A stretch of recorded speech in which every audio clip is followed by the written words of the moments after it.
മറുപടി നൽകിയത് ഫഖാല ഇന്നല്ലാഹ ഹറമ അലൽ അർളി അൻ തഅകുല അജ്സാദൽ അംബിയാ, അമ്പിയാക്കളുടെ ശരീരം മണ്ണിന് ഹറാമാണ്, അത് ചെതലെടുക്കുകയില്ല എന്ന് നബിയുനാ റസൂലുള്ളാഹി സ്വല്ലല്ലാഹു അലൈഹി വസല്ലം. അതുകൊണ്ട് വെള്ളിയാഴ്ച രാവ് സ്വലാത്തിന്റെ പൂച്ചണ്ടുകൾ മദീനയിലേക്ക് അർപ്പിക്കേണ്ട സമയമാണ്. അള്ളാഹു സ്വീകരിക്കുമാറാകട്ടെ. അതുകൊണ്ട് ഹബീബായ റസൂലുള്ളാഹി സ്വല്ലല്ലാഹു അലൈഹി വസല്ലം തങ്ങളുടെ പേരിലുള്ള സ്വലാത്തുകൾ എല്ലാ വെള്ളിയാഴ്ച രാവിലും ഓരോ മുഅ്മിനായ മനുഷ്യനും വർദ്ധിപ്പിക്കണം. തീർച്ചയായും സ്വലാത്താണ് നിങ്ങളുടെ വഴികാട്ടി, സ്വലാത്താണ് നിങ്ങളുടെ മാർഗദർശി, അതാണ് നിങ്ങളുടെ ഖബറിലെ സഹായി. ഖബർ മുതൽ തുടങ്ങുന്ന പാരത്രിക ലോകത്തെ ജീവിതത്തിലേക്ക് നിങ്ങൾക്ക് സഹായമായി എത്തുന്നത് ലോകത്തിലെ ഹബീബ് നബിയുനാ റസൂലുള്ളാഹി സ്വല്ലല്ലാഹു അലൈഹി വസല്ലം തങ്ങളുടെ പേരിലുള്ള സ്വലാത്താണ്. സ്വലാത്തുകൾ വർദ്ധിപ്പിക്കുക. മഹാനായ ഇബ്നു അബ്ബാസ് റളിയല്ലാഹു അൻഹു പറഞ്ഞു, ഒരു കുട്ടി ഭൂമി ലോകത്തേക്ക് വന്നു കഴിഞ്ഞാൽ അവന്റെ കരച്ചിൽ പോലും സ്വലാത്തിന്റെ അർത്ഥമുള്ള കരച്ചിലെന്ന് മഹാനായ ഇബ്നു അബ്ബാസ് റളിയല്ലാഹു അൻഹു വളരെ വ്യക്തമായി രേഖപ്പെടുത്തുകയാണ്. സ്വലാത്താണ് ഒരു മനുഷ്യന്റെ മാർഗദർശി. സ്വലാത്തിലൂടെയാണ് മനുഷ്യന്റെ പ്രശ്നങ്ങൾ പരിഹരിക്കപ്പെടുന്നത്. സ്വലാത്തിലൂടെയാണ് ഓരോ മനുഷ്യനും പടച്ചവന്റെ അടുത്തേക്ക് എത്തിപ്പെടാനുള്ള ഏറ്റവും വലിയ മാർഗം. അല്ലാഹുവിന്റെ റസൂലില്ലാതെ അല്ലാഹുവിലേക്ക് ചെന്നെത്താൻ യാതൊരു മാർഗവുമില്ല. അള്ളാഹുവിന്റെ റസൂലിനെ ആക്ഷേപിച്ചുകൊണ്ട് പ്രവാചകനെ മാറ്റി നിർത്തിയിട്ട് ഡയറക്റ്റ് അള്ളാഹുവിലേക്ക് ഒരു മനുഷ്യന് ചെന്നു ചേരാൻ കഴിയുകയില്ല. അള്ളാഹുവിന്റെ റസൂൽ കേവലം അറബി പയ്യനെന്നോ അല്ലെങ്കിൽ അള്ളാഹുവിന്റെ റസൂൽ സാധാരണ മനുഷ്യനെന്ന് പറഞ്ഞിട്ടോ നബി സല്ലല്ലാഹു അലൈഹി വസല്ലം തങ്ങളെ നമ്മുടെ ഈമാനികമായ രംഗങ്ങളിൽ നിന്നും മാറ്റി നിർത്തിയിട്ട് നേരിട്ട് ഡയറക്റ്റ് അള്ളാഹുവിലേക്ക് ചെന്നെത്താമെന്ന് ആരെങ്കിലും വിചാരിച്ചു കഴിഞ്ഞാൽ തീർച്ചയായിട്ടും ഒരു മനുഷ്യന് പോലും അള്ളാഹുവിലേക്ക് ചെന്നെത്താൻ കഴിയുകയില്ല.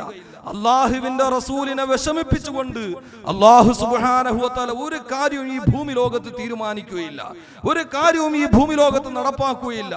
അത്രയ്ക്കും അള്ളാഹുവിന് ഇഷ്ടമാണ് ഹബീബായ റസൂലുള്ളാഹി സ്വല്ലല്ലാഹു അലൈഹി വസല്ലം. സയ്യിദുനാ ആദം നബി അലൈഹി സ്വലാത്തു വസ്സലാം, ആദം നബി അലൈഹി സ്വലാത്തു വസ്സലാമിനെ സ്വർഗ്ഗത്തിൽ നിന്നും അള്ളാഹു പുറത്താക്കി. ആദം നബി അലൈഹി സ്വലാത്തു വസ്സലാം ദുആ ചെയ്തു, അല്ലാഹുമ്മ ഗ്ഫിർ ലീ ബിഹഖി മുഹമ്മദിൻ, മുഹമ്മദ് നബിയുടെ ബറക്കത്ത് കൊണ്ട് അല്ലാഹുവേ നീ പുറത്തു തരണം. ഒരുപാട് നിവേദനങ്ങളിലൂടെ ഒരുപാട് പരമ്പരകളിലൂടെ സ്വീകാര്യമായി ഉദ്ധരിക്കപ്പെട്ട ഹദീസാണ് ഞാൻ പറയുന്നത്. ബഹുമാനപ്പെട്ട ആദം നബി അലൈഹി സ്വലാത്തു വസ്സലാം അല്ലാഹുവിനോട് പ്രാർത്ഥിച്ചത്, അല്ലാഹുമ്മ ഗ്ഫിർ ലീ ബിഹഖി മുഹമ്മദിൻ, മുഹമ്മദ് നബിയുടെ ഹക്ക് കൊണ്ട് എനിക്ക് പുറത്തു തരണം. അല്ലാഹു സുബ്ഹാനഹു വ തആല ആദം നബി അലൈഹി സ്വലാത്തു വസ്സലാമിനോട് ചോദിച്ചത്, കൈഫ അറഫ്ത മുഹമ്മദൻ വലം അഖ്ലുഖുഹു, മുഹമ്മദ് നബിയെ ഞാൻ സൃഷ്ടിച്ചിട്ടില്ല, പിന്നെ എങ്ങനെയാണ് ആദമേ എന്ന് മഹാനായ ആദം നബി അലൈഹി സ്വലാത്തു വസ്സലാമിനോട് അല്ലാഹു സുബ്ഹാനഹു വ തആല ചോദിച്ചപ്പോൾ പവിത്രമാണ്. പ്രവാചകനില്ലാതെ അല്ലാഹുവിലേക്ക് നമുക്ക് ചെന്നെത്താൻ ഒരു വഴിയുമില്ല. പ്രവാചകനെ സാധാരണ മനുഷ്യനാക്കി മാറ്റി നിർത്താൻ കഴിയുകയില്ല. പ്രവാചകനെ അറബി പയ്യനാക്കി മാറ്റി നിർത്താൻ കഴിയുകയില്ല. പ്രവാചകന് ലോകത്തിന്റെ ഏറ്റവും വലിയ ആത്മീയ ഗുരുവായി പ്രപഞ്ചത്തിന്റെ ഖജനാവുകളുടെ താക്കോൽ ഏൽപ്പിക്കപ്പെട്ട പ്രവാചകൻ ഹബീബായ റസൂലുള്ളാഹി സ്വല്ലല്ലാഹു അലൈഹി വസല്ലം. ആ ഹബീബിനോടുള്ള സ്നേഹം അതാണ് നമ്മുടെ ഹൃദയങ്ങളിലേക്ക് ഉണ്ടാകിയത്. അതിനെ സംബന്ധിച്ച് ഇൻഷാ അല്ലാഹ് നാം എല്ലാവരും കാതോർത്ത് നിൽക്കുന്ന ബഹുമാനിയനായ ഉസ്താദ് അവറുകൾ ഹുബ്ബുർ റസൂലിനെ കുറിച്ച് വളരെ വിശാലമായി നിങ്ങളോട് സംസാരിക്കും. ഞങ്ങളുടെ മജ്ലിസ് തന്നെ അതിന്റെ പേര് തന്നെ ഹുബ്ബുർ റസൂൽ എന്ന. ഹുബ്ബുർ റസൂൽ പ്രവാചക സ്നേഹം. പ്രവാചക സ്നേഹമാകുന്ന കടലിൽ മുങ്ങിക്കുളിക്കാൻ അല്ലാഹു തൗഫീഖ് നൽകുമാറാകട്ടെ. പ്രവാചക സ്നേഹം കൊണ്ട് ഹൃദയങ്ങൾ നിറച്ച് ഹൃദയങ്ങളിൽ നിന്നും മദീനയിലേക്ക് മെസ്സേജുകൾ അയക്കാൻ അല്ലാഹു തൗഫീഖ് നൽകുമാറാകട്ടെ. പ്രവാചകനെ സ്നേഹിക്കുന്ന ഒരു വ്യക്തി പോലും ഞാൻ ഈ സന്ദർഭത്തിൽ ഉണർത്തുകയാണ്, ഒരു വക്ത് നിസ്കാരം പോലും മുടക്കാൻ പാടില്ല. പ്രവാചക സ്നേഹം അങ്ങനെയാണ് ചെയ്യേണ്ടത്. ഒരു വക്ത് നിസ്കാരം പോലും ഖലാആക്കാൻ പാടില്ല. പ്രവാചക സ്നേഹം മനസ്സിൽ ഉള്ളവർ ഒരൊറ്റ മനുഷ്യൻ പോലും നിസ്കാരം ഒഴിവാക്കാൻ പാടില്ല. ഞാൻ പറയുന്നു, ഈ സ്റ്റേജിൽ ഇശാ നിസ്കരിക്കാത്തവരുണ്ടെങ്കിൽ ഒരാൾ പോലും ഇശാ നിസ്കരിക്കാതെ കിടന്നുറങ്ങരുത്. പാടില്ല, പാടില്ല. അള്ളാഹുവിന്റെ അതിശക്തമായ ശിക്ഷയ്ക്ക് വിധേയമാകും. അതുകൊണ്ട് പ്രവാചക സ്നേഹമെന്നാൽ അള്ളാഹുവിന്റെ റസൂലിന്റെ തിരുചര്യ മുറുകെ പിടിക്കുക. ഒരു വക്ത് നിസ്കാരം പോലും ഖലാആക്കാതെ ഇരിക്കുക. ഇതാണ് നമ്മുടെ ജീവിതത്തിൽ നാം ഉണർത്തേണ്ടത്. അതിനാണ് ഞങ്ങളുടെ മജ്ലിസ് ഹുബ്ബുർ റസൂൽ. നമ്മൾ ഇട്ടിരിക്കുന്ന പേര് തന്നെ പ്രവാചക സ്നേഹം. അഹ്ലു സുന്നയിൽ അധിഷ്ഠിതമായി നടത്തപ്പെടുന്ന ഒമാനിലെ ഏറ്റവും വലിയ ഒരു സദസ്സ് തന്നെയാണ് നമ്മുടെ ഹുബ്ബുർ റസൂലിന്റെ മജ്ലിസ്. വർഷങ്ങളോളമായി ഞങ്ങളുടെ ഹുബ്ബുർ റസൂലിന്റെ മജ്ലിസിൽ ഒരുപാട് നല്ല നല്ല പ്രവർത്തനങ്ങൾ, പ്രവാചക സ്നേഹികൾക്ക് പങ്കെടുക്കുവാനും അവിടെ നീറുന്ന 1000 പ്രശ്നങ്ങൾക്ക് പരിഹാരം ലഭിക്കുവാൻ കാരണമാകുന്ന രീതിയിൽ നമ്മുടെ ഹിയലിൽ ഉസ്മാൻ ബിൻ അഫ്ഫാൻ മസ്ജിദിൽ നാം എല്ലാ ആഴ്ച തോറും മാസം തോറും നടത്തപ്പെടുന്ന ക്ലാസുകളും സ്വലാത്തുകളും ഇവിടെ നിൽക്കുന്ന ഓരോ പ്രവാസികൾക്കും അനുഗ്രഹമാണ്. അള്ളാഹു സ്വീകരിക്കുമാറാകട്ടെ, അള്ളാഹു സ്വീകരിക്കുമാറാകട്ടെ, അള്ളാഹു സ്വീകരിക്കുമാറാകട്ടെ. അതുകൊണ്ട് ഞാൻ ഇവിടെ എത്തിയിരിക്കുന്ന വിശിഷ്ട അതിഥികൾക്ക് സ്വാഗതം പറയുന്നതിന് മുമ്പായി ഞങ്ങളുടെ മജ്ലിസിനെ സംബന്ധിച്ച് ഒരു ലഘുവായ ഒരു പരിചയം നിങ്ങളുടെ മുന്നിൽ ഉണർത്തേണ്ടതുണ്ട്. എല്ലാവരും അറിയണം, അറിഞ്ഞിട്ട് പ്രവർത്തിക്കണം. ഒരാളും ഉറങ്ങരുത്, അശ്രദ്ധവാനാകരുത്. അന്നാസു നിയാമുൻ എന്ന നബിയുനാ റസൂലുള്ളാഹി സ്വല്ലല്ലാഹു അലൈഹി വസല്ലം. മനുഷ്യന്മാര് മുഴുവൻ ഉറക്കത്തിലാണ്. വഇദാ മാതു ഇൻദബഹു, മരിച്ചാൽ അവൻ ഉണരും. പണ്ടാരാ പറഞ്ഞ പോലെ മേത്തന്മാരെ കബറിൽ കൊണ്ടുവച്ചിട്ട് മുൻകറും നക്കീറും തലയിൽ അടിക്കുമ്പോൾ അവന് ബോധം വീഴുന്നത് ഞാനിപ്പോ ഇവിടെയാണുള്ളത്, മറ്റൊന്നും ചെയ്തിട്ടില്ല എന്നുള്ള ബോധം വീഴുന്നത് എന്ന് പറഞ്ഞതുപോലെ ആകരുത്. നബിയുനാ റസൂലുള്ളാഹി സ്വല്ലല്ലാഹു അലൈഹി വസല്ലം തങ്ങൾ പറഞ്ഞത് മനുഷ്യൻ ഉറക്കത്തിലാണ്, ഞാനും നിങ്ങളും. നാം ഉണരുന്നത് മരിച്ചാലാണ്, അതാകരുത്. ഉണരണം, പ്രവർത്തിക്കണം, സജീവമാകണം, ഈമാനികമായ രംഗങ്ങളിൽ പങ്കെടുക്കണം. പിന്നെ ഇവിടെ 60 70 വർഷം വരെ ജീവിച്ചിട്ട് നീ എന്ത് നേടി എന്ന് നിന്നോട് ചോദിച്ചാൽ നിനക്ക് എന്ത് മറുപടിയാണ് അള്ളാഹുവിനോട്, അള്ളാഹുവിന്റെ മുന്നിൽ പറയാൻ കഴിയുക? പ്രവാസി ജീവിതത്തിൽ നീ അധ്വാനിച്ചു, കഷ്ടപ്പെടുന്ന ജീവിതത്തിന്റെ രണ്ടറ്റങ്ങൾ കൂട്ടിമുട്ടിക്കാൻ വേണ്ടി പകലന്തിയോളം കഷ്ടപ്പെട്ടു, കുടുംബത്തിനെ ഉപേക്ഷിച്ചു, ഭാര്യ മക്കളെ ഉപേക്ഷിച്ചു, മാതാപിതാക്കൾ ഉറ്റവരും ഉടയവരെ എല്ലാവരെയും തനിച്ചാക്കിയിട്ട് ഈ കത്തിജ്വലിക്കുന്ന മരുഭൂമിയിൽ വേദനയുടെ വലിയ ഭാരവുമായി വന്നിട്ട് നാം അവർക്ക് വേണ്ടി കഷ്ടപ്പെട്ടിട്ട് ഒരു സുപ്രഭാതത്തിൽ ലോകത്തോട് വിട പറഞ്ഞു പോകുമ്പോൾ നിന്റെ ഖബർ ജീവിതത്തിന് വേണ്ടി നിനക്ക് എന്ത് ചെയ്യാൻ കഴിഞ്ഞു എന്നുള്ള ഒരു ചോദ്യം നമ്മുടെ മുന്നിൽ ബാക്കി നിൽക്കും. അത് വരാൻ പാടില്ല. അതിനുവേണ്ടിയാണ് ഞങ്ങളുടെ ഹുബ്ബുർ റസൂലിന്റെ മജ്ലിസ് എല്ലാ വിധത്തിലും അത് സജ്ജീകരിക്കപ്പെട്ടിട്ടുള്ളത്. വർഷങ്ങളായി നമ്മുടെ മജ്ലിസ് നിലനിൽക്കുകയാണ്. ഏതാനും മാസങ്ങൾ കൊണ്ട് നമ്മുടെ മജ്ലിസ് ഇത്തുകൂടെ വളരെ കാര്യക്ഷമമായി വളരെ സജീവമായി നടത്തപ്പെട്ടുകൊണ്ടിരിക്കുകയാണ്. എല്ലാ ആഴ്ചയും എല്ലാ വെള്ളിയാഴ്ച രാവിലും വിജ്ഞാനദാഹികൾക്ക് വേണ്ടി നബിയുനാ റസൂലുള്ളാഹി സ്വല്ലല്ലാഹു അലൈഹി വസല്ലം തങ്ങൾ പറഞ്ഞു, ത്വലബുൽ ഇൽമി കഫാറത്തുൽ ലിമാ മളാ, അറിവ് തേടുക മുൻകഴിഞ്ഞു പോയ പാവങ്ങൾ പൊറുക്കപ്പെടാൻ കാരണമെന്ന് നബിയുനാ റസൂലുള്ളാഹി സ്വല്ലല്ലാഹു അലൈഹി വസല്ലം തങ്ങളുടെ ഹദീസ് മുൻനിർത്തിക്കൊണ്ട് തന്നെ ഈ സമുദായത്തിന് നഷ്ടപ്പെട്ടു പോയ സാംസ്കാരിക ബോധം, ഈ സമുദായത്തിന് നഷ്ടപ്പെട്ടു പോകുന്ന വൈജ്ഞാനിക മേഖല, അത് പ്രവാസി ജീവിതത്തിലും ഒരു മനുഷ്യനും നഷ്ടപ്പെട്ടു പോകാതിരിക്കാൻ വേണ്ടി എല്ലാ വെള്ളിയാഴ്ച രാവിലും വ്യാഴാഴ്ച മഗ്രിബ് ഇശാഇന് ശേഷം കൃത്യം 9:15 തന്നെ ഞങ്ങളുടെ മസ്അല ക്ലാസ് ഉണ്ട്. ഒരു മനുഷ്യൻ എങ്ങനെ നിസ്കരിക്കണം, ഒരു മനുഷ്യൻ എങ്ങനെ നോമ്പ് അനുഷ്ഠിക്കണം, എങ്ങനെയാണ് അവൻ സക്കാത്ത് കൊടുക്കേണ്ടത്, എങ്ങനെയാണ് അവൻ ഫിത്ർ സക്കാത്ത് കൊടുക്കേണ്ടത്, എങ്ങനെയാണ് അവൻ സമൂഹത്തിൽ ജീവിക്കേണ്ടത്, കുടുംബത്തിൽ എങ്ങനെയാണ് അവൻ ജീവിക്കേണ്ടത്, ഇസ്ലാമിക വിവക്ഷ എന്താണ്, ശരീഅത്തിന്റെ നിയമം എന്താണെന്ന് പഠിപ്പിക്കുന്ന ഒരു സുന്ദരമായ ഒരു മജ്ലിസാണ് ഞങ്ങളുടെ ഹുബ്ബുർ റസൂലിന്റെ മജ്ലിസിൽ എല്ലാ വെള്ളിയാഴ്ച രാവിലും വ്യാഴാഴ്ച 9:15 നടത്തപ്പെടുന്ന ഫാമിലി ക്ലാസ്. ഈ ഫാമിലി ക്ലാസ് ഒരുപാട് ആൾക്കാർ, സ്ത്രീകളും പുരുഷന്മാരും 100-ൽ കവിയുന്ന ആൾക്കാരാണ് നമ്മുടെ സദസ്സിലേക്ക് പങ്കെടുക്കുന്നത്. അല്ലാഹു അക്ബർ, അല്ലാഹു അക്ബർ, അല്ലാഹു അക്ബർ, ലാ ഇലാഹ ഇല്ലല്ലാഹു, അല്ലാഹു അക്ബർ, അല്ലാഹു അക്ബർ, വലില്ലാഹിൽ ഹംദ്. ബഹുമാനിയനായ ഉസ്താദ് അവറുകളെ സ്വാഗതം ചെയ്യുകയാണ്. ഇൻഷാ അല്ലാഹ് നിങ്ങളുടെ എല്ലാവരും കാതോർത്ത് നിൽക്കുന്ന കേരളത്തിന്റെ ശബ്ദം ഇൻഷാ അല്ലാഹ് അല്പസമയത്തിനുള്ളിൽ നിങ്ങൾക്ക് കേൾക്കാം. അള്ളാഹു തൗഫീക്ക് നൽകുമാറാകട്ടെ. ഞങ്ങളുടെ ഫാമിലി ക്ലാസ്സിനെ കുറിച്ചാണ് ഞാൻ പറഞ്ഞു വന്നത്. എല്ലാ വെള്ളിയാഴ്ച രാവിലും എല്ലാവരും വളരെ സൈലന്റ് ആയിട്ടിരിക്കണം. അതുപോലെ തന്നെ പുറത്ത് നിൽക്കുന്നവർക്ക് ഇവിടെ ഇരിക്കാൻ കസേരകൾ ചെയറുകൾ ഒഴിവാണ്. എല്ലാവരും പരസ്പരം അങ്ങോട്ട് ഓരോ വ്യക്തിയും അവനെ നിയന്ത്രിച്ചുകൊണ്ട് വളരെ അച്ചടക്കത്തോടെ വളരെ സഹനത്തോടെ ക്ഷമയോടെ ആദരവോടെ ബഹുമാനത്തോടു കൂടെ തന്നെ ഈ സദസ്സിൽ ഇരിക്കണമെന്ന് ഞാൻ വിനയപൂർവ്വം ഞാൻ ഓർമ്മപ്പെടുത്തുകയാണ്. അള്ളാഹു തൗഫീക്ക് നൽകുമാറാകട്ടെ. അതുകൊണ്ട് എൻ്റെ ഈ മുന്നിൽ ഇരിക്കുന്ന ഈ സദസ്സിൽ ഇരിക്കുന്ന ഓരോ വ്യക്തികളോടും ഞാൻ ഉണർത്തുകയാണ്, ഞങ്ങളുടെ ഹുബ്ബുർ റസൂലിന്റെ എല്ലാ ആഴ്ചയും നടത്തപ്പെടുന്ന ഫാമിലി ക്ലാസ്സിൽ എല്ലാവരും പങ്കെടുക്കണം. അള്ളാഹു തൗഫീക്ക് നൽകുമാറാകട്ടെ. ഞങ്ങളുടെ ക്ലാസിന്റെ റിപ്ലൈ തന്നെ ചില ആൾക്കാർ അടുത്ത ദിവസങ്ങൾ വന്ന് പറഞ്ഞു, ഉസ്താദെ സുന്നത്ത് നിസ്കരിക്കുമ്പോൾ അല്ലെങ്കിൽ ഫർള് നിസ്കരിക്കുമ്പോൾ സാധാരണ ഏറ്റവും കൂടിയ 2-3 മിനിറ്റ് കൊണ്ട് നിസ്കാരം കഴിഞ്ഞ് സലാം വീട്ടിൽ പോകും. ഒന്നാമത്തെ സലാം പള്ളിയുടെ ഉള്ളിലും, രണ്ടാമത്തെ സലാം കാറുണ്ടെങ്കിൽ കാറിന്റെ ഉള്ളിലും, ഷോപ്പുണ്ടെങ്കിൽ ഷോപ്പിന്റെ ഉള്ളിലുമാണ്. ഇങ്ങനെയാണ് ഞങ്ങൾ നിസ്കരിച്ചത്. പക്ഷെ ഇപ്പം ആ ശൈലി മാറി. എങ്ങനെ നിസ്കരിക്കണം, എങ്ങനെ നിയത്ത് ചെയ്യണം, ഏതുവരെ എന്ന് ചോദിച്ചാൽ ഫാത്തിഹ ഓതാൻ വരെ നമ്മുടെ സദസ്സിൽ പഠിപ്പിക്കുകയാണ്. നാണിക്കണ്ട, നാണിച്ച് നരകത്തിൽ പോണ്ട, ചോദിച്ച് സ്വർഗത്തിൽ പോകാം. അതാണ് ഞങ്ങളുടെ മജ്‌ലിസിന്റെ പ്രത്യേകത.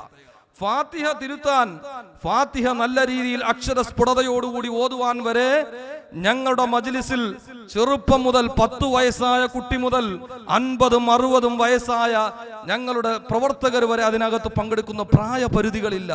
അതുകൊണ്ട് ഇൻഷാ അല്ലാഹ് ഞാൻ ഉസ്താദിന്റെ സമയം ഞാൻ കടന്നു എടുക്കുന്നില്ല. അതുകൊണ്ട് നിങ്ങൾ എല്ലാവരും ഞങ്ങളുടെ ഈ ഹുബ്ബു റസൂലിന്റെ ഈ ഫാമിലി ക്ലാസ്സിൽ പങ്കെടുക്കണമെന്ന് ഞാൻ ഹുബ്ബു റസൂലിന്റെ പേരിൽ താഴ്മയായി അപേക്ഷിക്കുന്നു. അള്ളാഹു സ്വീകരിക്കുമാറാകട്ടെ. അതുപോലെ തന്നെ ഞങ്ങളുടെ ഹുബ്ബു റസൂലിന്റെ മറ്റൊരു പ്രത്യേകതയാണ്, എല്ലാ മാസത്തിലും 2ാമത്തെ വെള്ളിയാഴ്ച ഇശാ നിസ്കാരാനന്തരം നടത്തപ്പെടുന്ന ഞങ്ങളുടെ സ്വലാത്തിന്റെ മജ്‌ലിസ് ഒരുപാട് പേര് എല്ലാവരും വളരെ ക്ഷമയോടുകൂടി ഇതും കൂടെ കേട്ട് ക്ഷമിക്കണമെന്ന് ഞാൻ ഓർമ്മപ്പെടുത്തുകയാണ്. ഒരുപാട് ആൾക്കാർ നീറുന്ന 100,000 പ്രശ്നങ്ങളുമായി ഹുബ്ബു റസൂലിന്റെ മജ്‌ലിസിൽ വന്നിട്ട് ഉസ്താദെ ദുആ ചെയ്യണമെന്ന് കയ്യിൽ പിടിച്ച് പൊട്ടിക്കരഞ്ഞ് പറയുന്ന എത്രയോ ആൾക്കാരുണ്ട്. പ്രവാസി ജീവിതത്തിന്റെ 2 അറ്റങ്ങൾ കൂട്ടിമുട്ടിക്കാൻ കിടന്ന് കഷ്ടപ്പെടുന്ന പ്രവാസികൾ. നമ്മുടെ കണ്ണീരൊപ്പാൻ നമ്മൾ മാത്രമാണുള്ളത്. പ്രവാസികളെ അള്ളാഹു അനുഗ്രഹിക്കുമാറാകട്ടെ. നാട്ടിലൊരു ചെറുപ്പക്കാരൻ പട്ടിണിയിലാണ്. നാട്ടിലൊരു ചെറുപ്പക്കാരൻ ക്യാൻസർ രോഗത്തിൽ അടിമയായിരിക്കുന്നു. നാട്ടിലൊരു പെൺകുട്ടി, വിവാഹപ്രായമായ പെൺകുട്ടിയെ വിവാഹം ചെയ്ത് അയക്കാൻ സാമ്പത്തികമില്ല എന്ന് പറഞ്ഞ് ഒരു പ്രവാസിയെ സമീപിച്ചാൽ അവന് കിട്ടുന്ന 80 റിയാലായിരിക്കും, അല്ലെങ്കിൽ 100 റിയാലായിരിക്കും. സമീപിക്കാറുണ്ട്. ഞങ്ങൾ കഴിവിന്റെ പരമാവധി യാതൊരു വിധമായ പബ്ലിസിറ്റികൾ ഇല്ലാതെ പത്രങ്ങളിലും അതുപോലെ തന്നെ വാർത്താ മാധ്യമങ്ങളിലും ഇത് പരസ്യപ്പെടുത്താതെ രഹസ്യമായി ഒരുപാട് ചാരിറ്റി പ്രവർത്തനം നടത്തുകയാണ്. അതിന്റെ ലിസ്റ്റുകളൊന്നും ഇവിടെ വായിക്കാൻ ഞാൻ ആഗ്രഹിക്കുന്നില്ല. അതുകൊണ്ട് ഇൻഷാ അല്ലാഹ് ഞങ്ങളുടെ ചാരിറ്റി പ്രവർത്തനങ്ങളിലും നിങ്ങൾ പങ്കെടുക്കണമെന്ന് ഞാൻ ഹുബ്ബു റസൂലിന്റെ പേരിൽ ഞാൻ വളരെ വിനയ പുരസ്കാരം ഓർമ്മപ്പെടുത്തുകയാണ്. അതുപോലെ തന്നെ വെള്ളിയാഴ്ച നടക്കുന്ന മയ്യത്ത് നിസ്കാരം, ഈ മയ്യത്ത് നിസ്കാരത്തിൽ 100, 150, 200ഓളം ആൾക്കാരാണ് എല്ലാ വെള്ളിയാഴ്ചയും ഞങ്ങളുടെ മയ്യത്ത് നിസ്കാരങ്ങളിൽ പങ്കെടുക്കാറുള്ളത്. നാട്ടിൽ മരണപ്പെട്ടവർ, കുടുംബക്കാർ മരണപ്പെട്ടവർ, നാട്ടിലേക്ക് ടിക്കറ്റ് എടുത്ത് യാത്ര ചെയ്തു പോകാൻ കഴിയില്ലാത്തവർ, അവർ മയ്യത്ത് ഒരാൾ മരണപ്പെട്ട് കഴിഞ്ഞാൽ വരുന്നത് നേരെ ഹുബ്ബു റസൂലിന്റെ മജ്‌ലിസിലേക്കാണ്. ഉസ്താദെ എന്റെ മാമ മരണപ്പെട്ടു പോയി, എന്റെ ഇളയുപ്പ മരണപ്പെട്ടു പോയി, മയ്യത്ത് നിസ്കരിക്കണമെന്ന് വരുന്നു. വെള്ളിയാഴ്ച ദിവസം എല്ലാ വെള്ളിയാഴ്ചയും ജുമാ നിസ്കാരാനന്തരം 200 പേരും 150 പേരും പങ്കെടുക്കുന്ന വളരെ വിശാലമായ മജ്‌ലിസ്. ആ മജ്‌ലിസിൽ വെച്ച് മയ്യത്ത് നിസ്കാരം നടത്തുകയും മരണപ്പെട്ടവർക്ക് വേണ്ടിയുള്ള കൂട്ടായ പ്രാർത്ഥനയും അതുപോലെ തന്നെ ഖുതുബയുടെ അല്പം സാരം പരിഭാഷ അവിടെ നടത്തപ്പെടുകയും ചെയ്യുന്നു. അതിനും നമ്മുടെ വേദിയിലേക്ക് ധാരാളം ആൾക്കാർ ഓരോ ദിവസം കടന്നു ചെല്ലുന്തോറും നമ്മുടെ സദസ്സിൽ ആൾക്കാർ കൂടുകയാണ്. അള്ളാഹു നിലനിർത്തുമാറാകട്ടെ, അള്ളാഹു നിലനിർത്തുമാറാകട്ടെ, അള്ളാഹു നിലനിർത്തുമാറാകട്ടെ. നമുക്കൊരിക്കലും വിഷമമുണ്ടാക്കുന്ന രീതിയിൽ മരണവാർത്തകൾ അള്ളാഹു നമ്മെ കേൾപ്പിക്കാതിരിക്കുമാറാകട്ടെ. അള്ളാഹു നമുക്കും കുടുംബത്തിനും അള്ളാഹു ദീർഘായുസ് നൽകുമാറാകട്ടെ. ഇന്നലെ തന്നെ നമ്മുടെ അടുത്ത സഹോദരൻ ഹിയൽ കടത്തിൽ മരക്കാർ ടി യൂസുഫ് വല്ലപ്പുഴ രാത്രിയിൽ കിടന്നുറങ്ങിയപ്പോഴല്ലേ മരണപ്പെട്ടത്. അദ്ദേഹം ഇന്ന് വൈകുന്നേരം മരണപ്പെട്ടു പോയി. അള്ളാഹു പുറത്തു കൊടുക്കുമാറാകട്ടെ. അദ്ദേഹത്തിന്റെ പാരത്രിക ലോക ജീവിതം അള്ളാഹു ഐശ്വര്യത്തിലാക്കുമാറാകട്ടെ. ഏതാനും നിമിഷങ്ങൾ കഴിയുമ്പോൾ അദ്ദേഹം യാത്ര ചെയ്യുകയാണ്. ഒരു വാർത്തകളും ഇല്ലാത്ത, ഒരു അറിവുമില്ലാത്ത ഒരു ലോകത്തേക്ക്, സഹായിക്കാൻ ആളില്ല, കൂരിരുട്ടാകുന്ന ഖബറിന്റെ ഉള്ളിലേക്കുള്ള ഒരു യാത്രയാണ്. അള്ളാഹു ആ വീട് അള്ളാഹു ഐശ്വര്യമാക്കി കൊടുക്കുമാറാകട്ടെ. ഖബർ ജീവിതം അള്ളാഹു റാഹത്തിലാക്കി കൊടുക്കുമാറാകട്ടെ. അതുകൊണ്ട് ഞങ്ങളുടെ മയ്യത്ത് നിസ്കാരം, വെള്ളിയാഴ്ച നടത്തുന്ന ആ ജുമാ നിസ്കാരാനന്തരം നടത്തപ്പെടുന്ന മയ്യത്ത് നിസ്കാരവും അതുപോലെ തന്നെ ഖുതുബ പരിഭാഷ പ്രസംഗവും എല്ലാവരും കഴിവിന്റെ പരമാവധി പങ്കെടുക്കണം. അള്ളാഹു തൗഫീക്ക് നൽകുമാറാകട്ടെ, അള്ളാഹു തൗഫീക്ക് നൽകുമാറാകട്ടെ. അതുപോലെ തന്നെ ഞങ്ങളുടെ മജ്‌ലിസിന്റെ കീഴിൽ ഞങ്ങൾ ഒരു മദ്രസയ്ക്ക് തുടക്കം കുറിച്ചു. കുറിച്ചിട്ടുണ്ട്. സമസ്ത കേരള ജമിയത്തുൽ ഉലമയുടെ കീഴിൽ അതിന്റെ സിലബസ് അനുസരിച്ചുകൊണ്ട്, പഴയ സിലബസ് അനുസരിച്ചുകൊണ്ട് ഞങ്ങൾ ഒരു മദ്രസ തുടക്കം കുറിച്ചിട്ടുണ്ട്. അള്ളാഹു വിജയിപ്പിക്കുമാറാകട്ടെ. ആരൊക്കെ സഹായിക്കുന്നോ അവർക്ക് മരിച്ചാലും അവിടെ ഖബറിലേക്ക് നിലച്ചു പോകാത്ത ഒരു പ്രതിഫലം നൽകുമാറാകട്ടെ. നമ്മുടെ ഈ സംരംഭം ഇവിടെ നടത്തപ്പെടുന്നതിന്റെ ഏറ്റവും വലിയ മുഖ്യമായ ഒരു ഉദ്ദേശം തന്നെ ഈ ഒമാനിൽ മാതൃകാപരമായ രീതിയിൽ ഒരു മദ്രസ നടത്തണമെന്നുള്ള ആഗ്രഹത്തിലാണ്. തീർച്ചയായും അള്ളാഹുവിന്റെ റസൂൽ സല്ലല്ലാഹു അലൈഹി വസല്ലം തങ്ങൾ പറഞ്ഞു, ഒരു മനുഷ്യൻ മരണപ്പെട്ടു പോയി കഴിഞ്ഞാൽ അവന് മൂന്ന് കാര്യങ്ങളാണ് അവന്റെ ഖബറിൽ അവന് ഉപകരിക്കുന്നത്. ഒന്ന് സദഖത്തുൻ ജാരിയ. അതുകൊണ്ട് അതിനെ സംബന്ധിച്ചൊക്കെ ബഹുമാന്യനായ ഉസ്താദ് അവர்கள் നിങ്ങളോട് വിശദീകരിച്ചു പറയും. അതുകൊണ്ട് എല്ലാവരും ഈ സംരംഭത്തിൽ പങ്കെടുക്കണമെന്ന് താഴ്മയായി ഹുബ്ബ് റസൂലിന്റെ പേരിൽ അഭ്യർത്ഥിക്കുകയാണ്. അള്ളാഹു സ്വീകരിക്കുമാറാകട്ടെ. ഞങ്ങളുടെ മജ്ലിസിനെ അള്ളാഹു ഖിയാമത്ത് നാൾ വരെ നിലനിർത്തുമാറാകട്ടെ. ഒരുപാട് പറയാനുണ്ട്, സമയത്തിന്റെ ദൈർഘ്യത കൊണ്ട് ഞാൻ നിർത്താൻ ആഗ്രഹിക്കുകയാണ്. അതുപോലെ തന്നെ ഞങ്ങളുടെ ഉംറ വളരെ സുസ്ഥിരമായ രീതിയിൽ ഹുബ്ബ് റസൂലിന്റെ കീഴിൽ നിന്നും ഉംറ സംഘം പുറപ്പെടുകയാണ്. കഴിഞ്ഞ വർഷവും പുറപ്പെട്ടു.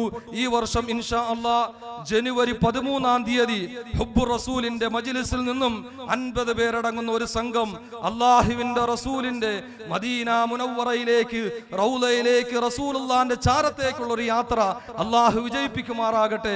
അല്ലാഹുവേ നീ മരിക്കുന്നതിന് മുമ്പ് ആ വിശുദ്ധമായ റസൂലുള്ളാഹിന്റെ റൗളയുടെ അടുത്ത് ചെന്ന് ഉവൈസുൽ ഖർനി പൊട്ടിക്കരഞ്ഞ് അസ്സലാത്തു വസ്സലാമു അലൈക യാ സയ്യിദി യാ റസൂലല്ലാഹ് എന്ന് പറഞ്ഞതുപോലെ അല്ലാഹുവേ ഈ സാധുക്കളായ ഞങ്ങൾക്കും ആ ഹബീബിന്റെ അടുത്ത് പോയി സ്വലാത്തിന്റെ പൂച്ചണ്ടുകൾ അർപ്പിക്കാൻ അല്ലാഹുവേ നീ തൗഫീക്ക് നൽകണേ. ഓരോരുത്തരും ദുആ ചെയ്യണം. അതുകൊണ്ട് അതിനും വേദി ഒരുക്കിയിട്ടുണ്ട്. എല്ലാവരും ഞങ്ങളുടെ ഉംറ യാത്രയിൽ സജീവമായി പോകാൻ ആഗ്രഹിക്കുന്നവർ എല്ലാവരും പങ്കെടുക്കണം. ഞങ്ങൾ ഇതിന്റെ പിന്നിൽ ഒരു സാമ്പത്തിക ഉദ്ദേശമില്ല, ഒരു ബിസിനസ് ഉദ്ദേശമില്ല. ഞങ്ങൾ ഒരാളുടെ കയ്യിൽ നിന്ന് 185 റിയാല്, അതായത് വിസയും അക്കോമഡേഷനും അതുപോലെ തന്നെ യാത്രാ കൂലിയും അമീറായിട്ട് വരുന്ന ഒരാളുടെ ചെലവും അല്ലാതെ ഒരു 100 പൈസ ഞാൻ ഹുബ്ബ് റസൂലിനെ സാക്ഷ്യപ്പെടുത്തു പറയുന്നു, ഒരാളുടെ കയ്യിൽ നിന്ന് 100 പൈസ ഞങ്ങൾ വാങ്ങിക്കുകയില്ല. അള്ളാഹു അത് വിജയിപ്പിക്കുമാറാകട്ടെ. അതുകൊണ്ട് ഞങ്ങളുടെ യാത്രയിൽ നിങ്ങൾ കഴിവിന്റെ പരമാവധി ഉംറയിൽ പങ്കെടുക്കാൻ ആഗ്രഹിക്കുന്നവർ ഞങ്ങളുടെ യാത്രയിൽ സജീവമാകണം. ജനുവരി 13-ാം തീയതിയാണ് ഫസ്റ്റ് ട്രിപ്പ് പോകുന്നത്. അങ്ങോട്ട് ഇൻഷാ അല്ലാഹ് റമദാൻ വരെയും ഞങ്ങളുടെ ട്രിപ്പ് ഉണ്ടാകും, മുടങ്ങാതെ ട്രിപ്പ് ഉണ്ടാകും. അതിനകത്ത് എല്ലാവരും സജീവമാകണം, എല്ലാവരും പങ്കാളിയാകണം. അള്ളാഹു തൗഫീക്ക് നൽകുമാറാകട്ടെ, അള്ളാഹു വിജയിപ്പിക്കുമാറാകട്ടെ.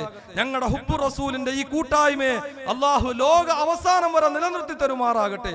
ഇതിനു വേണ്ടി പ്രവർത്തിച്ച ഒരുപാട് ചെറുപ്പക്കാരുണ്ട്, ഇതിനു വേണ്ടി കഷ്ടപ്പെട്ട ഒരുപാട് യുവാക്കളുണ്ട്, ഇതിനു വേണ്ടി കഷ്ടപ്പെട്ട പ്രായം ചെന്നവരുണ്ട്.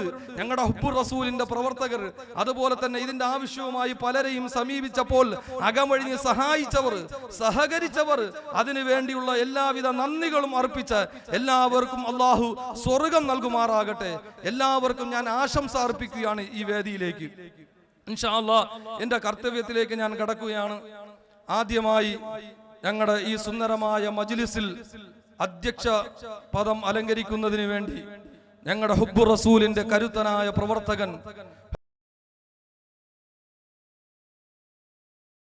വേണ്ടി സമയം മാറ്റിവെച്ച ഞങ്ങളുടെ അഷ്റഫ് സാഹിബിനെ ഞാൻ ആദരപൂർവം ഈ വേദിയിലേക്ക് ക്ഷണിച്ചുകൊള്ളുന്നു. അള്ളാഹു ആരോഗ്യം നൽകുമാറാകട്ടെ, ദീർഘായുസ് നൽകുമാറാകട്ടെ. ഈ ഒമാനിൽ ഉള്ള കാലത്തോളം ഞങ്ങളുടെ ഈ മജ്ലിസിന്റെ മുന്നിൽ നിന്നുകൊണ്ട് പ്രവർത്തിക്കാൻ അള്ളാഹു തൗഫീക്ക് നൽകുമാറാകട്ടെ. അതുപോലെ ഞങ്ങളുടെ വേദിയിൽ അടുത്തതായി ഞങ്ങളുടെ ഹുബ്ബ് റസൂലിന്റെ, ഞങ്ങളുടെ മജ്ലിസിന്റെ എല്ലാമായ ഞങ്ങളുടെ നെടുംതൂണായ പ്രസിഡന്റ് മുസ്തഫ തിരൂര്, അള്ളാഹു അദ്ദേഹത്തെ അനുഗ്രഹിക്കുമാറാകട്ടെ. അള്ളാഹു അദ്ദേഹത്തിന്റെ എല്ലാ കാര്യങ്ങളും ഖൈറിലും സന്തോഷത്തിലുമാക്കി കൊടുക്കുമാറാകട്ടെ. അദ്ദേഹത്തിനെ ഞാൻ ഈ വേദിയിലേക്ക് ക്ഷണിക്കുകയാണ്. കൂടുതൽ പറയാൻ സമയമില്ല. അതുപോലെ തന്നെ ഞങ്ങളുടെ ഹുബ്ബ് റസൂലിന്റെ സെക്രട്ടറി റിയാസ് കൊല്ലം, ചെറുപ്പക്കാരനാണ്. സദാസമയം ഞങ്ങളുടെ ഈ പ്രോഗ്രാം സംഘടിപ്പിക്കാൻ ഉദ്ദേശിച്ചത് മുതൽ ഈ നിമിഷം വരെ ഇതിനു വേണ്ടി സദാസമയം ചിന്തയും സമയവും എഴുത്തും എല്ലാം ഇതിനു ഞാൻ ഫർണിച്ചറിന്റെ മാനേജർ, അദ്ദേഹത്തിനെ ഞാൻ ഈ വേദിയിലേക്ക് സ്വാഗതം ചെയ്യുകയാണ്. നമ്മുടെ ഈ ഹുബ്ബ് റസൂലിന്റെ എല്ലാമായ അദ്ദേഹം എല്ലാ പ്രവർത്തനത്തിലും ഏത് രാത്രിയിൽ വിളിച്ചാലും നൗഷാദ് സാഹിബ് എവിടെയുണ്ട്, ഞാൻ ഇവിടെയുണ്ട്, വരണോ, അപ്പോഴും വണ്ടി എടുത്തുകൊണ്ട് ഞങ്ങളുടെ പ്രവർത്തനങ്ങൾ സജീവമാകുന്ന നൗഷാദ് സാഹിബ്, അള്ളാഹു അനുഗ്രഹിക്കും. അനുഗ്രഹിക്കുമാറാകട്ടെ. അതുപോലെ തന്നെ MA അഷ്റഫ് ഹുബ്ബു റസൂൽ, ഇവിടുത്തെ ഹുബ്ബു റസൂലിന്റെ കരുത്തനായ പ്രവർത്തകൻ MA അഷ്റഫ്, അദ്ദേഹത്തിന് അള്ളാഹു ആയുരാരോഗ്യം നൽകുമാറാകട്ടെ. അദ്ദേഹത്തിന് വേദിയിലേക്ക് ക്ഷണിക്കുകയാണ്. നമ്മുടെ മുഴുവൻ പ്രവർത്തനങ്ങളിലും സജീവമാണ്. എല്ലാവരും മനസ്സുകൊണ്ടും ശാരീരികമായും സാമ്പത്തികമായും നമ്മെ സഹായിക്കുന്ന വ്യക്തി അള്ളാഹു സ്വീകരിക്കുമാറാകട്ടെ. അള്ളാഹു ഖബറിൽ അദ്ദേഹത്തിന്റെ ജീവിതം ഐശ്വര്യമാക്കി കൊടുക്കുമാറാകട്ടെ. അതുപോലെ തന്നെ മുസ്തഫ ഹുബ്ബു റസൂൽ ഞങ്ങളുടെ മജ്ലിസിന്റെ കരുത്തനായ പ്രവർത്തകനാണ്, വളരെ നിഷ്കളങ്കനായ പ്രവർത്തകനാണ്. ഇതിനുവേണ്ടി സജീവമായി പങ്കെടുക്കുന്ന വ്യക്തി അള്ളാഹു സ്വീകരിക്കുമാറാകട്ടെ. എപ്പോഴും വന്നിട്ട് കെട്ടിപ്പിടിച്ചിട്ട് ദുആ ചെയ്യണമെന്ന് മാതാപിതാക്കളോട് ഇത്രയും സ്നേഹം കാണിക്കുന്ന ഒരു ചെറുപ്പക്കാരനെ ഞാൻ കണ്ടില്ല. അള്ളാഹു സ്വീകരിക്കുമാറാകട്ടെ. എപ്പോഴും ദുആ ചെയ്യാൻ പറഞ്ഞാലും ഉപ്പാക്കും ഉമ്മാക്കും ദുആ ചെയ്യാനാ. അള്ളാഹു നമുക്കെല്ലാവർക്കും മാതാപിതാക്കൾക്ക് ഗുണം ചെയ്യുന്നവർ അള്ളാഹു ഉൾപ്പെടുത്തുമാറാകട്ടെ. അതുപോലെ തന്നെ MA നൗഷാദ് ഹുബ്ബു റസൂൽ, നമ്മുടെ മജ്ലിസുകളിൽ ഭക്ഷണം നൽകി സഹായിക്കുന്ന സഹോദരൻ, ഞങ്ങളുടെ എല്ലാ വേദിയിലും ഞങ്ങൾക്ക് വേണ്ടി ആവശ്യമുള്ള സഹായ സഹകരണങ്ങൾ നൽകുന്ന നൗഷാദ് സാഹിബ് അള്ളാഹു സ്വീകരിക്കുമാറാകട്ടെ, ആരോഗ്യം നൽകുമാറാകട്ടെ. അതുപോലെ തന്നെ ഇബ്രാഹിം ദാരിമി, അദ്ദേഹം ഞങ്ങളുടെ മജ്ലിസിന്റെ നെടുന്തൂണാണ്. ഞങ്ങളുടെ മജ്ലിസിന് നേതൃത്വം നൽകുന്ന സഹോദരനാണ് ഇബ്രാഹിം ദാരിമി. അള്ളാഹു അദ്ദേഹത്തെ അനുഗ്രഹിക്കുമാറാകട്ടെ. അദ്ദേഹത്തിന്റെ ദീനീ ഖിദ്മത്തുൽ അള്ളാഹു സ്വീകരിക്കുമാറാകട്ടെ. ആരോഗ്യം അള്ളാഹു നൽകുമാറാകട്ടെ. കടങ്ങൾ അള്ളാഹു വീട്ടി കൊടുക്കുമാറാകട്ടെ. അതുപോലെ തന്നെ നൗഫൽ അൻവരി, അദ്ദേഹത്തെ ഞാൻ വേദിയിലേക്ക് ഞാൻ സ്വാഗതം ചെയ്യുകയാണ്. ഞങ്ങൾക്ക് വേണ്ടി പല സമയങ്ങളിലും തിരക്കുള്ള സമയങ്ങളിൽ വന്ന് ഉപദേശം നൽകുന്ന അദ്ദേഹത്തിന്റെ വിജ്ഞാനത്തിൽ അള്ളാഹു ബറക്കത്ത് ചെയ്യുമാറാകട്ടെ. ദീർഘകാലം നമ്മുടെ ഹുബ്ബു റസൂലിന്റെ മജ്ലിസിൽ പങ്കെടുക്കുവാനും വേണ്ട ഉപദേശ നിർദ്ദേശങ്ങൾ നൽകുവാനും അള്ളാഹു തൗഫീക്ക് നൽകുമാറാകട്ടെ. അതുപോലെ തന്നെ മുഹമ്മദ് റാഫി ബാക്കവി, അദ്ദേഹം തിരുവനന്തപുരം കടുവയിൽ ഞാൻ ഇപ്പം പരിചയപ്പെട്ടതേ ഉള്ളൂ. അള്ളാഹു അദ്ദേഹത്തെ അനുഗ്രഹിക്കുമാറാകട്ടെ. അദ്ദേഹത്തിന്റെ വിജ്ഞാനത്തിൽ അള്ളാഹു ബറക്കത്ത് ചെയ്യുമാറാകട്ടെ. അതുപോലെ തന്നെ മാന്നാർ ഇസ്മായിൽ കുഞ്ഞ് മസ്കറ്റിലെ സുന്നി സെന്റർ പ്രസിഡന്റ്, അദ്ദേഹം ഈ വേദിയിൽ എത്തിയിട്ടുണ്ടാകുമെന്ന് പ്രതീക്ഷിക്കുന്നു. അദ്ദേഹത്തെ ഈ വേദിയിലേക്ക് ഞാൻ ആദരപൂർവ്വം ക്ഷണിക്കുകയാണ്. അദ്ദേഹത്തിന്റെ പ്രവർത്തനങ്ങൾ അള്ളാഹു സ്വീകരിക്കുമാറാകട്ടെ. സുസ്ഥിരമായ പ്രവർത്തനങ്ങൾ അള്ളാഹു സ്വീകരിക്കുമാറാകട്ടെ. ആരോഗ്യം നൽകുമാറാകട്ടെ. അതുപോലെ തന്നെ അബ്ദുറഹ്മാൻ ഫൈസി, നമ്മുടെ സീബ് മദ്രസയുടെ കാര്യദർശി കൂടിയായ അബ്ദുറഹ്മാൻ ഫൈസി, അദ്ദേഹത്തെ ഞാൻ വേദിയിലേക്ക് സ്വാഗതം ചെയ്യുകയാണ്. അതുപോലെ തന്നെ ജനാബ് നാസർ, അദ്ദേഹത്തെയും ഈ വേദിയിലേക്ക് ഞാൻ സ്വാഗതം ചെയ്യുകയാണ്. അതുപോലെ തന്നെ അബ്ദുൽ ജലീൽ ഹാജി, അദ്ദേഹത്തെ ഞാൻ വേദിയിലേക്ക് സ്വാഗതം ചെയ്യുകയാണ്. അതുപോലെ തന്നെ ഖാലിദ് കുന്നുമേൽ, അദ്ദേഹത്തെ ഈ വേദിയിലേക്ക് ഞാൻ ആദരപൂർവ്വം ഞാൻ സ്വാഗതം ചെയ്യുകയാണ്. നമ്മുടെ സാമൂഹികമായ പ്രവർത്തനങ്ങളിൽ വളരെ സജീവമായി പങ്കെടുക്കുന്ന വ്യക്തിയാണ് ഖാലിദ് കുന്നുമേൽ. അള്ളാഹു സ്വീകരിക്കുമാറാകട്ടെ. അദ്ദേഹത്തെ ഞാൻ ആദരപൂർവ്വം ഞാൻ ക്ഷണിക്കുകയാണ്. അതുപോലെ തന്നെ നമ്മുടെ കൂത്തുപറമ്പ് മജീദ്, അദ്ദേഹത്തിനെ എനിക്കും മറക്കാൻ പറ്റൂല, കബീർ ഉസ്താദിനും മറക്കാൻ പറ്റൂല. ഞങ്ങൾ അർബാവ് പുള്ളിയ. ഞങ്ങൾക്ക് രണ്ടുപേർക്ക് ഇപ്പം വിസിറ്റിംഗ് വിസ എടുത്ത് പെട്ടെന്ന് ഇവിടെ എത്തിച്ചത് അദ്ദേഹമാണ്. അള്ളാഹു അദ്ദേഹത്തെ അനുഗ്രഹിക്കുമാറാകട്ടെ. അദ്ദേഹത്തിന്റെ ശുജാഅത്തിൽ അള്ളാഹു ഖൈറും ബറക്കത്തും പ്രദാനം ചെയ്യുമാറാകട്ടെ. ഞങ്ങളുടെ ഹുബ്ബുർ റസൂലിന് വേണ്ടി, ഞങ്ങളുടെ മജ്ലിസിന് വേണ്ടി ഒരുപാട് നല്ല നല്ല